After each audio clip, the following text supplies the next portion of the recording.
السلام علیکم ورحمۃ اللہ وبرکاتہ۔ تمام سننے والے ناظرین سے گزارش ہے کہ پلیز میرے چینل کو سبسکرائب کریں کیونکہ سبسکرائبر بہت کم ہے پر واچ ٹائم تو کمپلیٹ ہو گیا ہے۔ آپ کہانی دیکھتے تو ہیں ہی، تو اگر آپ سبسکرائب کر دیں تو بہت مہربانی ہوگی۔ اس سے ہماری جو محنت ہم کرتے ہیں وہ پوری ہو جائے گی آپ کے ایک سبسکرائب سے۔ اور لائک کریں، شیئر کریں اور بیل آئیکن کا بٹن بھی دبا دیں تاکہ ہر آنے والی نئی ویڈیو آپ تک پہنچ سکے اور آپ نئی آنے والی کہانی سن سکیں۔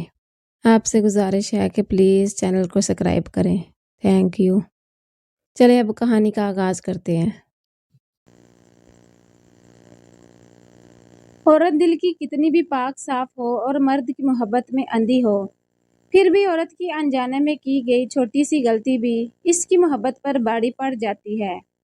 یہ نصف صدی سے قبل کی بات ہے۔ مشال بہت خوبصورت لڑکی تھی، جنوبی پنجاب کے ایک قصبے کی رہنے والی۔ اس کا تعلق ایک سردار گھرانے سے تھا۔ اس کے ماموں کے انتقال کے بعد اس کے بیٹے بلاج بخت کو سردار تسلیم کر لیا گیا تو مشال کی منگنی بلاج سے کر دی گئی تھی، حالانکہ وہ شادی شدہ اور ایک بچے کا باپ بن چکا تھا۔ اس کے باوجود اس کے دل میں مشال کی محبت مہکتی تھی۔ یہ آپس کے رشتے تھے، خاندان سے باہر لڑکی کا رشتہ نہیں ہو سکتا تھا اور خاندان میں کوئی اور رشتہ اس کے جوڑ کا نہیں تھا۔ منگنی کے وقت مشال 12 برس کی تھی۔ دیکھتے ہی دیکھتے وہ بڑی ہو گئی۔ تبھی باپ نے اس کا نکاح سردار بلاج سے کر دیا۔ رخصتی 1 سال بعد ہونا قرار پائی۔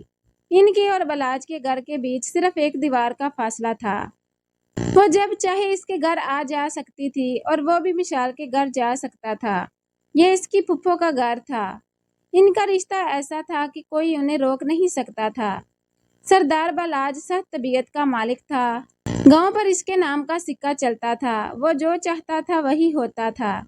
سردار بھی تھا اور خود سر بھی جذباتی تھا اور ضدی بھی۔ اس کی بیوی اس کی ان خصوصیات سے اچھی طرح واقف تھی، تبھی اس کی راہ میں رکاوٹ کھڑی کرنا نہیں چاہتی تھی۔ وہ ایک قبیلے کے سردار کی عزت تھی۔ اس کی زندگی اور موت اس کی 4 دیواری تک محدود تھی۔ اس نے مشال اور سردار کے بندھن کو ایک زندہ حقیقت جان کر ذہنی طور پر تو اس سے سمجھوتا کر لیا تھا، لیکن اس کے دل نے سمجھوتا نہ کیا۔ اس کی زبان ضرور بند تھی مگر دل اندر ہی اندر سلگتا رہتا تھا۔ مشال سردار کی ہونے والی دوسری بیوی تھی۔ یہ بات تسلیم شدہ تھی، اس لیے نوکر چاکر اسے سردارنی کا درجہ دینے لگے تھے۔ بلاج بھی گھر آتے ہی پہلے پھپھو کے گھر جاتا اور مشال جہاں بھی ہوتی سردار کے آنے کا سن کر بھاگی ہوئی آتی۔ سردار لوگ اپنی عورتوں کو گھر سے باہر لے جانا معیوب خیال کرتے تھے۔ یہ ان کی روایات اور خاندانی وقار کے خلاف تھا۔ اس کے باوجود بلاج دل کے ہاتھوں مجبور ہو جاتا اور مشال کی فرمائش پر اکثر اسے اپنے ساتھ شہر لے جاتا، جہاں وہ اپنی پسند سے شاپنگ کر کے خوشی محسوس کرتے۔ وہ بھی اس کے آگے دنیا کی ہر شے ڈھیر کر دینا چاہتا تھا۔ کپڑے، زیور، سنگار کا سامان۔ اس کا بس نہ چلتا کہ آسمان سے تارے توڑ کر لے آتا۔ اس توجہ نے مشال کو مغرور بنا دیا تھا اور اسے سردار کی محبت پر بڑا مان تھا۔ وہ سمجھتی تھی کہ اس کی ہر بات مان لے گا۔ سردار کی بیوی عزت خانم اپنی آنکھوں سے شوہر کی محبت کا یہ کھیل دیکھتی رہتی اور اندر ہی اندر سلگتی رہتی، مگر خاموش تھی کہ نکاح ہو چکا تھا اور ابرے رخصتی بھی چند ماہ بعد ہونے والی تھی۔ وہ بیچاری کیا کرتی؟ خاموشی سے اپنے بہتے ہوئے آنسو صاف کر لیتی اور پھر مسکراتی ہوئی صحن میں آ جاتی۔ عزت بھی سردار سے بہت ڈرتی تھی، تبھی کچھ کہنے کا حوصلہ نہ تھا، جبکہ مشال کم عمر اور الڑ تھی، خود کو اپنی سوتن سے برتر جانتی تھی۔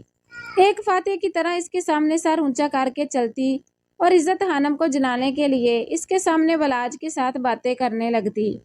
عزت خانم ایک مجبور عورت کی مانند یہ سب دیکھ کر اپنی ٹھنڈی آہوں کو دل میں ہی گھونٹ لیتی تھی۔ ان آہوں نے آگ کی طرح سلگا سلگا کر راکھ کر کے اس کے پھیپھڑوں میں سوراخ کر ڈالے اور وہ ٹی بی کا شکار ہو گئی۔ اب اسے ہر وقت بخار رہتا۔ سردار پر عزت خانم کے اس خاموش اور سنگین احتجاج کا بھی کوئی اثر نہیں ہوتا تھا۔ کہتے ہیں مظلوم کی آہ رائیگاں نہیں جاتی۔ شاید اس کی خاموش آہوں نے بھی عرش تک رسائی پائی کہ مشال کی قسمت کا ستارہ گردش کے گرداب میں پھنس گیا۔ سردار بلاج کو اپنے لوگوں کے کاموں کے سلسلے میں اکثر باہر رہنا پڑتا تھا۔ جب وہ علاقے سے باہر ہوتا مشال کا جی گھبرانے لگتا۔ وہ اتاولی سی پھرنے لگتی، کبھی باپ کے گھر سے ماموں کے گھر اور کبھی ماموں کے گھر سے باپ کے گھر آتی اور جاتی۔ اس طرح وہ سارا دن بے چین قیدی کی مانند دونوں گھرانوں کے بیچ چکر لگاتی رہتی تھی۔ وہ سوتن سے تو دل کی بات نہ کر سکتی تھی اور نہ یہ پوچھتی تھی کہ سردار کب آئے گا، کتنے دنوں بعد آئے گا اور کہاں گیا ہے۔ تبھی وہ نوکر لڑکے ہانو کا سہارا لیتی جس نے جنم ہی سردار کی حویلی میں لیا تھا۔ یہ 2 نسلوں سے سردار کے وفادار چاکر تھے۔ ہانو بلاج بخت کے گھر کے صحن میں کھیل کر بڑا ہوا تھا۔ اس کی پرورش بھی اسی گھرانے میں ہوئی تھی۔ سردار کے گھر کی خواتین اس سے پردہ نہ کرتی تھی، لیکن اب وہ 20 برس کا نوجوان ہو چکا تھا۔ تبھی سوائے اشد ضرورت اسے گھر کے اندر قدم رکھنے کی اجازت نہیں تھی۔ جب گھر کی خواتین کو باہر سے کچھ منگوانا ہوتا یا کوئی بات کہنی ہوتی تو وہ اسے دروازے کے پیچھے سے کلام کر سکتی تھی۔ ایک روز انتہائی بوریت کے عالم میں جبکہ سردار کسی دوسرے علاقے میں گیا ہوا تھا، مشال نے دروازے پر کسی کی آواز سنی اور دوڑی ہوئی در پر پہنچی۔ اسے معلوم تھا کہ یہ ہانو کی آواز ہے۔ اس نے پوچھا، ہانو کیا بات ہے؟ سردار صاحب کہہ گئے تھے کہ وہ اپنے کسی دوست کی دعوت میں جا رہے ہیں اور 2 روز بعد آئیں گے، گھر میں بتا دو۔ ٹھیک ہے ہانو، میں بڑی بیگم کو بتا دیتی ہوں۔ اس دن مشال کو معلوم ہو گیا کہ یہ نوکر لڑکا کتنا اہم ہے، کیونکہ اسے سردار کے بارے میں باہر کی ہر بات کی خبر رہتی تھی۔ اب جب سردار باہر ہوتا اور مشال کا جی گھبرانے لگتا تو اسے خیال آتا کہ ہانو سے بات کر لے۔ وہ بڑی بیگم سے تو بات کر کے اپنے دل کا بوجھ ہلکا نہ کر سکتی تھی۔ اب صرف نانی رہ جاتی تھی جو ایک بوڑھی عورت تھی، اسے تو کھانسی چین نہ لینے دیتی تھی۔ اس کے پاس بیٹھنے سے مشال کا جی اور بھی گھبرا جاتا۔ اب صرف ایک ہی فرد ہانو بچا تھا جو اس سے صرف 2 سال بڑا تھا۔ وہ گھر کے اندر نہ آ سکتا تھا مگر دروازے پر کھڑے رہ کر بات تو کی جا سکتی تھی۔ مشال اس سے پردہ نہیں کرتی تھی، تبھی بے خوف ہو کر ملازمہ کے ذریعے اسے ڈیوٹی میں بلوا کر بلاج کے بارے میں پوچھتی کہ وہ کہاں گیا ہے اور کب لوٹے گا۔ وہ لڑکا بھی سردار کی سرگرمیاں مشال کے گوش گزار دیا کرتا۔ اس طرح ہانو اس کے کافی نزدیک ہو گیا، یہاں تک کہ جب اسے بلاج کے بارے میں زیادہ تجسس ستاتا اسے گھر کے اندر پتھارے والے حجرے میں بلا لیتی۔ یہ کمروں سے مستقل لیکن بیرونی دروازے کی جانب ایک ایسا کمرہ تھا جو سردیوں کے موسم میں آگ تانبے کے لیے استعمال ہوتا تھا۔ یہ لوگ اس کو پتھارا یا پتھاری کہتے تھے۔ جب گھر والوں کا جی مل بیٹھنے کو چاہتا اس کمرے میں بیٹھ کر آگ بھی تاپتے اور گپ شپ بھی کرتے۔ خان کا حقہ بھی یہاں دھرا رہتا اور ضرورت پڑنے پر کمرے کے درمیان چولہے میں انگارے دہکا کر اس پر قہوہ بھی بنا دیا جاتا تھا۔ جب باپ گھر میں نہ ہوتا تو وہ نوکرانی سے کہتی کہ ہانو کو اندر بلا لو۔ ہانو اس کے حکم کی تعمیل کرتا ہوا پتھارے میں ایک طرف بیٹھ جاتا۔ ملازمہ قہوے کا برتن چولہے پر رکھ دیتی، مشال ہاتھ سیکتی اور سردار سے متعلق کرید کر ہانو سے باتیں بھی پوچھتی جاتی۔ وہ اسے بتاتا کہ کون سا معاملہ آیا اور سردار نے کیا فیصلہ کیا، جرگہ کب ہو رہا ہے اور کس وجہ سے بلایا جا رہا ہے، بستی میں کس کا کس سے جھگڑا ہوا، کس نے کس پر گولی چلا دی تھی۔ مشال کے دل میں کوئی کھوٹ اور برائی نہ تھی، اس کو تو بس باہر کی خبریں جان کر مزہ آتا تھا۔ یہ باتیں اسے بڑی دلچسپ لگتی تھی۔ غرض کہ ہانو ایک چلتا پھرتا اخبار تھا اور یہی چیز تھی جس کی کشش میں وہ ہانو کو پتھاری پر بٹھا رکھتی تھی۔ مشال کو معلوم تھا کہ اس کا والد ہانو سے باتیں کرنے کی اجازت نہیں دے گا اور نہ سردار کو یہ بات اچھی لگے گی۔ تاہم وہ ایک بے خوف لڑکی تھی، شاید اسے اپنے والد اور سردار دونوں کی محبت پر کچھ زیادہ ہی اعتماد تھا۔ ملازمائیں دبے لفظوں اسے منع کرتی تھی کہ وہ ہانو کو پتھاری پر نہ بلایا کرے، کسی وقت بھی کوئی آفت آ سکتی ہے۔ مگر مشال کہتی کہ کچھ نہیں ہوگا، بابا اور سردار بلاج بخت کو ہانو پر بھروسہ ہے، وہ اس کو اپنے بچوں کی طرح چاہتے ہیں۔ تاہم میں تم دونوں کو تاکید کرتی ہوں کہ ان دونوں کو نہیں بتانا کہ میں ہانو کو پتھاری پر بلا کر بات کرتی ہوں۔ وہ اکیلی پتھاری پر ہانو کے ساتھ نہیں بیٹھتی تھی، اپنی خاص خادمہ کو بھی ساتھ بٹھا کر رکھتی۔ اس کو کہہ رکھا تھا کہ جو ہی بابا جان یا سردار کے آنے کی آہٹ سنو فوراً مجھے بتا دینا، میں ہانو کو باڑے میں جانے کا کہہ دوں گی۔ عزت خانم بھی اس بات سے اندیشوں میں گھری رہتی تھی۔ وہ مشال کو تو نہ روک سکتی تھی لیکن اس نے ملازماؤں کو سختی سے تاکید کی ہوئی تھی کہ خبردار سردار کو اس بات کی بالکل خبر نہ ہونی چاہیے۔ ان کی زبانیں تو آج خود بند تھی، ان کی عجب مجبوری تھی۔ وہ مشال کو روک سکتی تھی، نہ ہی مالک سے کچھ کہہ سکتی تھی، لیکن آنے والی کسی بری گھڑی سے خوف زدہ ضرور رہتی تھی۔ ہانو کا خالہ زاد بھائی جھلو بھی اس خاندان کا پرانا نمک خوار تھا۔ اس کو ہانو اور مشال کا یہ میل جول بالکل پسند نہ تھا۔ کئی بار اس نے ہانو کو تنبیہ کی، مگر اس نے خالہ کے بیٹے کی بات کو بالکل بھی اہمیت نہ دی، حتیٰ کہ ایک بار گالی گلوچ سے اس کی توازیہ بھی کر دی۔ اس پر جلو نے قسم کھائی کہ میں تم کو سردار کی گولی سے نہ اڑوایا تو جل ہاں میرا نام نہیں۔ ہانو بولا، جا جا، بہت دیکھے ہیں تیرے جیسے حاسد۔ مشال بی بی چھوٹی سردارنی ہے، اس کا حکم ماننا میرا فرض ہے۔ وہ مجھے اہمیت دیتی ہے تو کیوں جلتا ہے؟ میں جلتا نہیں، مگر تجھ سے 30 برس بڑا ہوں۔ جو رواج ان کے ہیں تو نہیں جانتا، میں جانتا ہوں۔ تیری یہ وفاداری کسی دن تجھے موت کی جانب لے جانے والی ہے۔ چپ کر جا نمک حرام، سردار کی عزت پر الزام لگاتے ہوئے تجھ کو شرم نہیں آتی؟ موت کی سزا ان کو ہوتی ہے جو بد چلنی کرتے ہیں، اور ہم بد چلن نہیں ہیں۔ جلو اب غصے میں آ گیا، جواب دیا، یہ تو وقت بتلائے گا کہ نمک حرام میں ہوں یا تم۔